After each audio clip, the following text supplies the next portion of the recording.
So let's talk about where's business going to come from as I see it over the next quarter. So write this down, and not in any particular order. Past client and sphere of influence.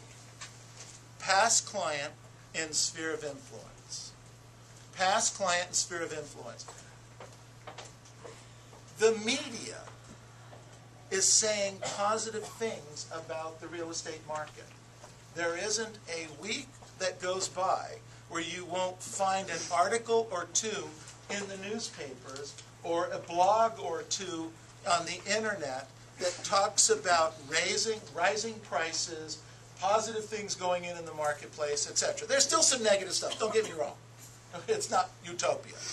But there's lots of positive things where 2 years ago it was negative, negative, negative, negative, negative, negative. Now, and we were trying to find the little nuggets of positive. Now, your clients are already getting bombarded on a regular basis with the positive things that are going on in the marketplace. Call them. Talk to them. You know, at some point, people who said they would never sell, I'm never going to sell my house for $450,000. And maybe they bought it for $150,000. They never took another loan on it. You know, they were conservative and reasonable. As, by the way, as probably 85% of the people in the country are like that client. It's the 15 or 20% that over-encumbered their houses, couldn't really afford the house that they were buying. They used their house like an ATM machine. You know, they bought it for $150,000. It went up to $250,000. They pulled $100,000 out of it. Okay? They kept making payments on that. What they did with the money, we still don't know. Then the house went up to $350,000. They refinanced it. They pulled another $100,000 on it. We're still looking for that money. It goes up to $550,000. They kept pulling money out of this house. They kept spending the money. And now, when the economy kind of takes a little bit of a tank, they don't have any resources. They don't have anything behind them. Maybe they've lost a job in the interim. You know, lots of different things going on. But that's only 15 to 20%, if that, of the population. Most of the people didn't do that. Oh, they might have refinanced their house, but they didn't pull any money out. I refinanced my house 3 times. Okay? In fact, I refinanced almost all my properties, at least twice. But I never took a dollar out, not $1. I reduced the interest. By the way, what did I do? I left the original payment the same. Most people did that. So if, let's say, the payment was $3,000 a month over here, and my new interest rate reduced it to $2,000 a month, I left the payment at $3,000 a month, and I was paying that bigger payment all along. So my mortgages were getting pushed down at a faster rate. Am I making sense here? Yes. Okay?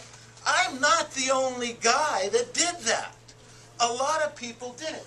So what I'm saying is your past client and sphere have been sitting on the sidelines saying, I'm not going to sell my house because I don't like the prices. Well, it's been 1 year, it's been 2 years, it's been 3 years, it's been 4 years. I mean, we're going on 5 years doing this kind of stuff, and they're saying, okay, I've had it, I need to move on with my life. You need to call them. Does this make sense? Yes. I wrote down here, current expireds. Current expireds. 3 words right after it. At the door. At the door. If you're still calling expireds on the telephone, you're wasting a lot of valuable time. Go to the door. Knock on the door. Talk to the people. I wrote down here, canceled listings. Not withdrawn listings. Hello? Not withdrawn, canceled listings. That means the contract's been canceled. That's perfectly fine. You can go after those. You can go after expireds. But you can't go after withdrawn. I wrote down preview properties. preview properties. Have you guys heard this stuff before? Yes. You've heard this, right? To take advantage of, to make sure you ensure you have a great second quarter, you have to be doing this stuff. I wrote down World Savings Short Pay Program or /NODs. Okay? Going after the NODs. Now, why do you go after the NODs? Because they may be short pay, and then you can get the listing on it, get Maribel or Marcy to give you the paperwork on it, and let them manage the file, and you guys go out and take another listing. I wrote down here Probate Program. Some of you have gotten involved in learning how to do probate business. Probate business will be here no matter what's going on in the marketplace. You need to learn it. There are classes out there. Okay? You might as well start now rather than later, because it takes a while to learn it, to build up with it, to understand it. But no matter what's going on in the market, whether the market is going up or the market is going down, people are passing away, and you've got probate properties. Remember, over the next 10 years, my folks' generation is going to be passing their wealth on to the next generation. And most of that second generation, the siblings, they don't get along, guys.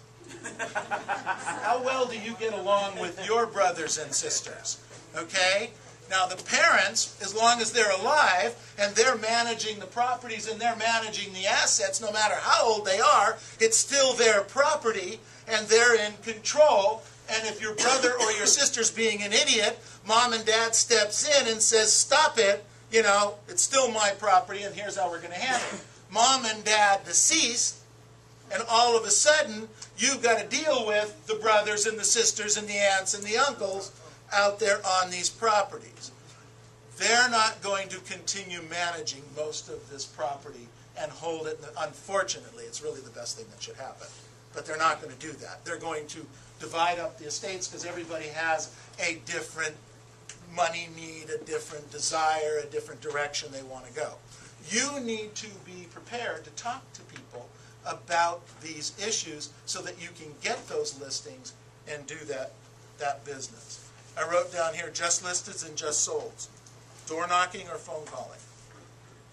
A fabulous source of business. In fact, it's probably one of the best sources of business we have, and I think a big part of, you know, people ask me, brokers ask me all the time, why do you think you guys are up 24, 25, 26% above the market and the market's down 12%? Why do you think you are?